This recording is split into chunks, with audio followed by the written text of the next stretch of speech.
Bien, señores, la situación en Estados Unidos ha entrado en una fase que podríamos calificar de crítica, sin caer en hipérboles. Como un servidor, José López, les había venido anticipando en este espacio de análisis, este es precisamente el escenario político complejo que podíamos esperar en estas horas cruciales.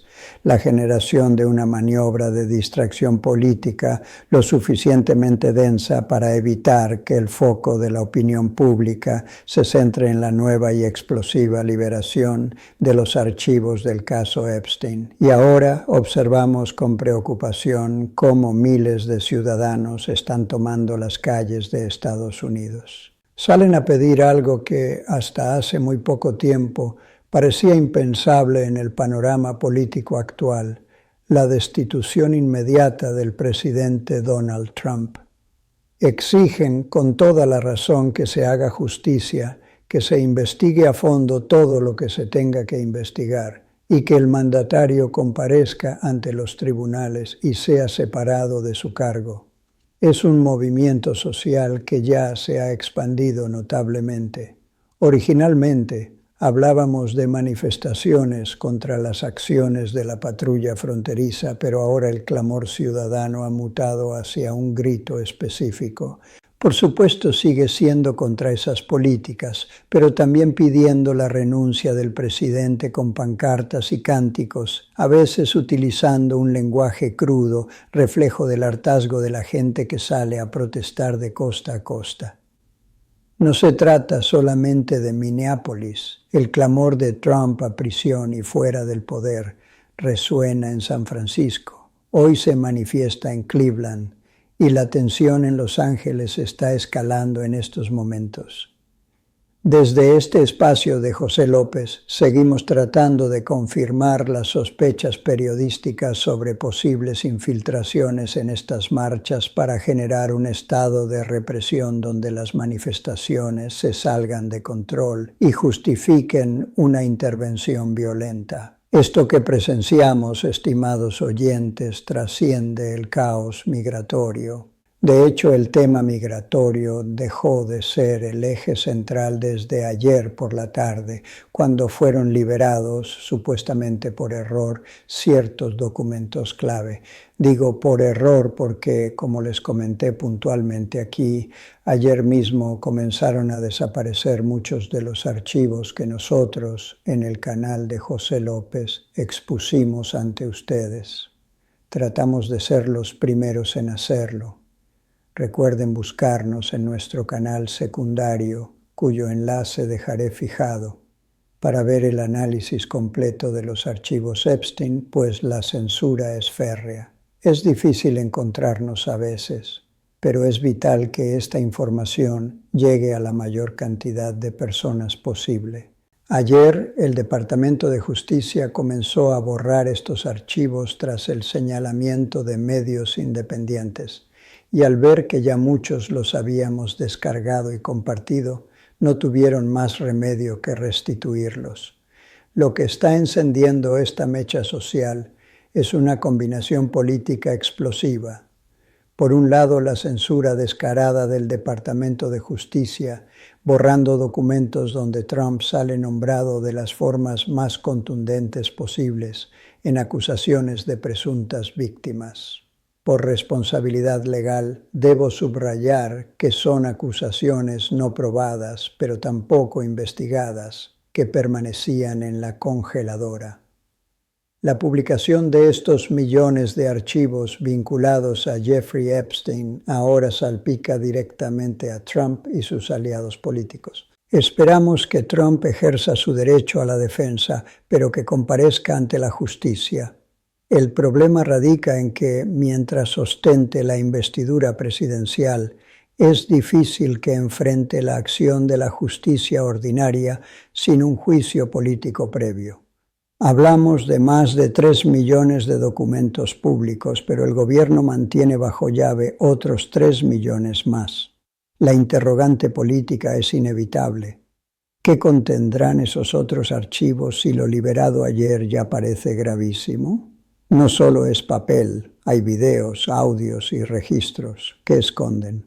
Aparecen nombres recurrentes y otros inesperados, como Elon Musk, mencionado en una supuesta conversación con Epstein sobre visitar su isla. Y luego está Howard Lutnick, miembro del gabinete de Trump, quien había jurado no haber visto a Epstein desde 2005, y sin embargo su nombre brota una y otra vez en estos archivos. Nuestro equipo sigue compartiendo el canal alternativo de José López por si la censura nos golpea en esta plataforma. Analicemos la situación de Lutnick. La polémica se ha desatado porque su nombre figura muchas veces en los archivos que acaba de liberar el Departamento de Justicia. Hablamos de este otro integrante del gabinete banquero y ahora miembro prominente de la administración Trump, que figura reiteradamente en estas conversaciones. Lo más delicado desde el punto de vista político y legal es que son páginas enteras del sitio oficial del Departamento de Justicia que fueron borradas justo cuando contenían denuncias explícitas contra Trump, señalamientos con testimonios de menores que lo acusan de actos cuya crudeza hace difícil su repetición aquí. En el otro canal mostramos esas conversaciones.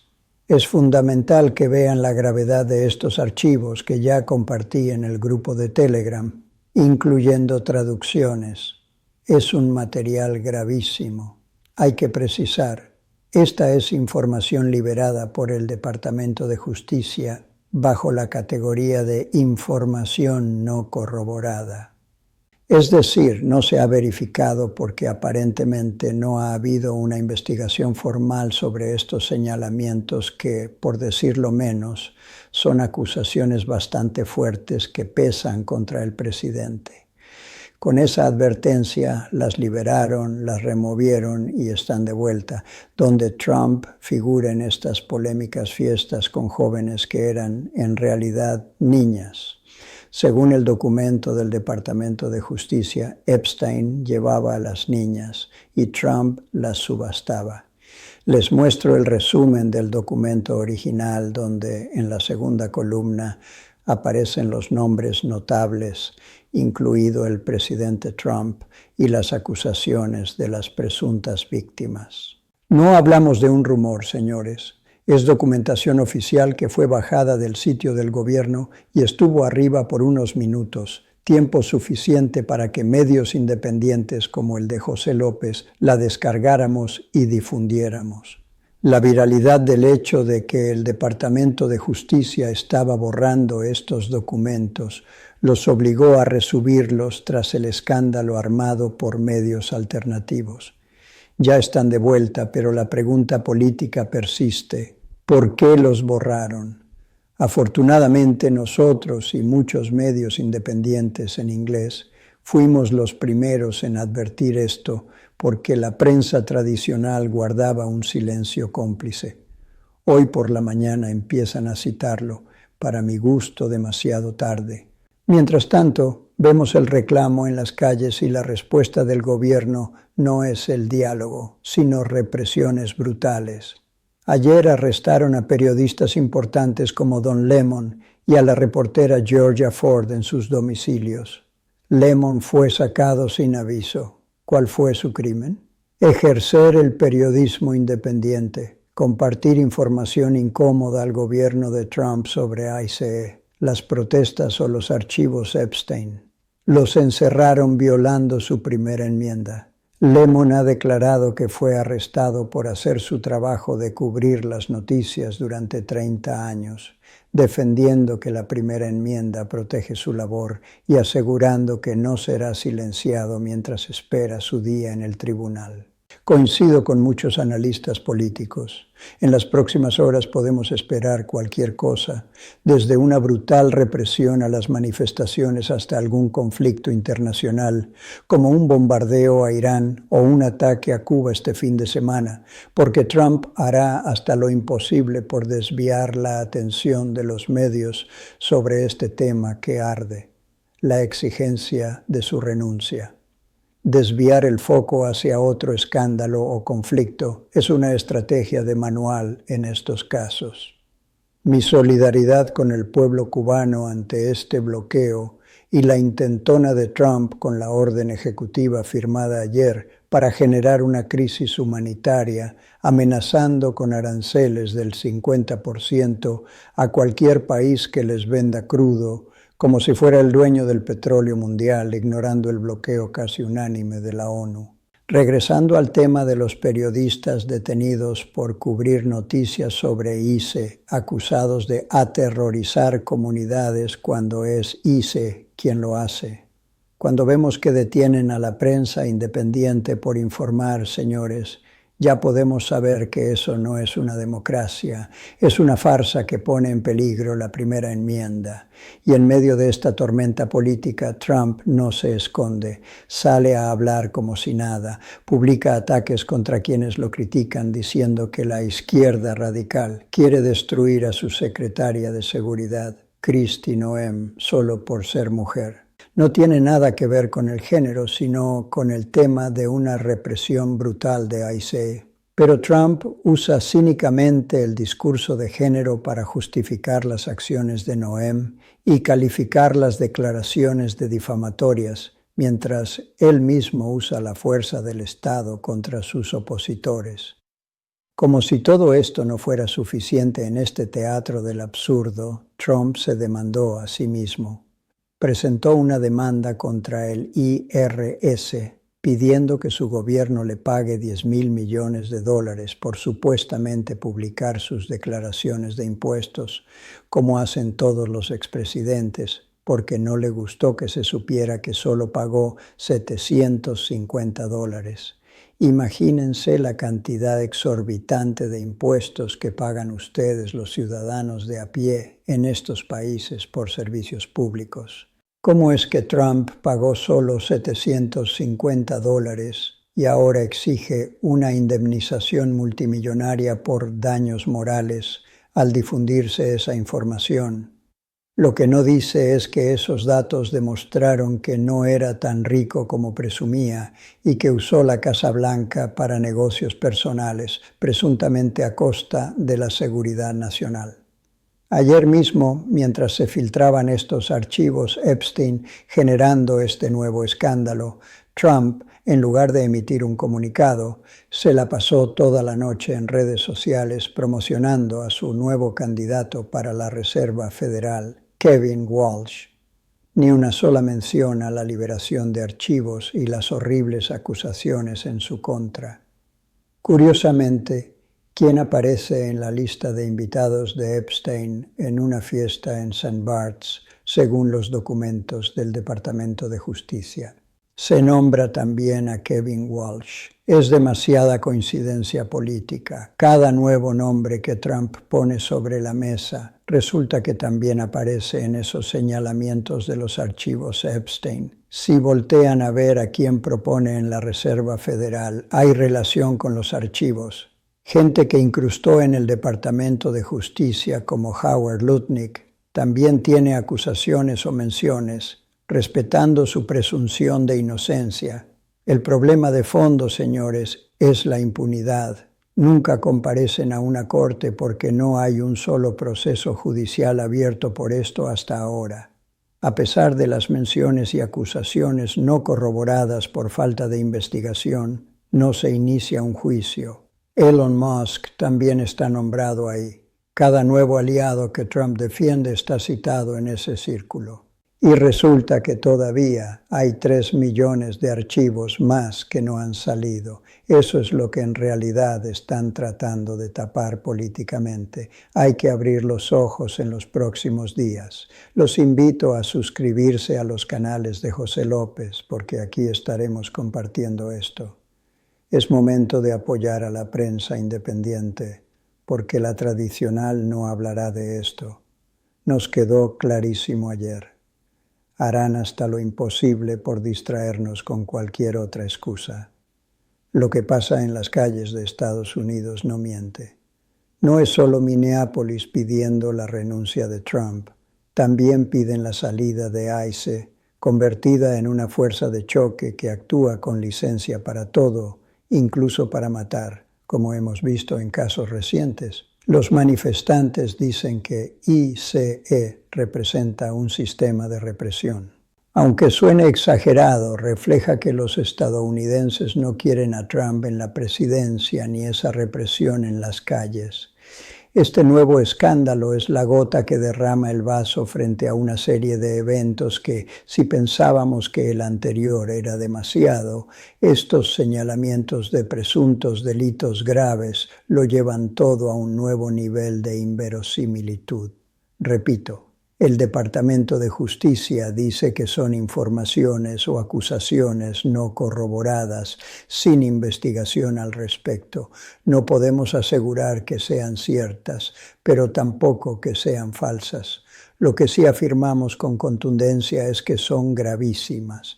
Entre esas acusaciones, en el análisis que hicimos con José López, hay señalamientos de un presunto asesinato de un bebé recién nacido que Trump habría presenciado según estos documentos. ¿Por qué, si existe este señalamiento, no hay una corroboración?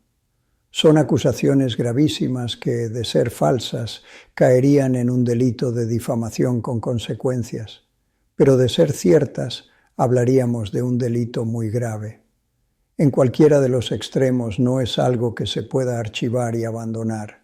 Eso lo tenemos claro. Hay reacciones en los mercados, el dólar cae, generando más crisis financiera y problemas en la calle, porque salir con este estado de represión es peligroso. Ejercer el periodismo es peligroso. Y pensar que el eslogan de Trump era hacer a Estados Unidos grande otra vez. Hoy no vemos grandeza, sino un escándalo tras otro a un nivel inverosímil. Cuando los políticos fallan y no hay instituciones creíbles que los frenen, la gente sale a las calles. Eso es lo que vemos. Una parte de la sociedad sigue defendiendo a Trump con uñas y dientes, aunque cada vez son menos, pero el otro lado se cansó de agachar la cabeza. No deberíamos dividirnos en bandos, sino exigir a las instituciones de justicia que si hay estas presuntas acusaciones dejen de ser presuntas, que se investiguen, que se le dé el derecho a la defensa a Donald Trump, pero que para eso le quiten la presidencia, se siente en el banquillo y demuestre si es falso o cierto. Si es falso, que limpie su nombre. Si es cierto, que se haga justicia. De lo contrario, ¿de qué sirve la liberación de estos archivos? No es posible que frente a personajes tan poderosos alguien llegue con acusaciones tan graves, sin consecuencias si fueran falsas por difamación o sin investigación si fueran ciertas. Por eso la gente pide justicia y castigo para los responsables de los presuntos delitos de los archivos liberados. Si quieren seguir informados de esto que escala en las últimas horas, sigan los análisis de José López. Hemos leído muchísimo hasta tarde y apenas hemos rasgado la superficie de más de 3 millones de documentos. Hay mucho que analizar. Como dicen en el chat, el caso Epstein no es solo Trump. Hay mucha gente poderosa de todo el abanico político y social, hasta extranjeros como el príncipe Andrés nombrado muchas veces. Y de nuevo menciones a Donald Trump. Desde Missouri comentan que si no renuncia, será juzgado. Estamos tratando de moderar el lenguaje para evitar la censura, pero mostrándoles los documentos del Departamento de Justicia con la advertencia de que son archivos no corroborados. Pero son presuntas acusaciones que requieren justicia, investigación y juicio, porque aquí podría haber la comisión de múltiples delitos graves. Ninguna de estas acusaciones puede quedarse en un chisme o en un cajón, mucho menos cuando no se le permite al periodista expresar lo que sucede en el gobierno. Agradecemos sus comentarios y les pedimos suscribirse a los canales de José López, nuestro canal secundario, donde compartiremos mucha de la información que está saliendo. Gracias por unirse a esta transmisión de análisis político y nos vemos en la siguiente con más información.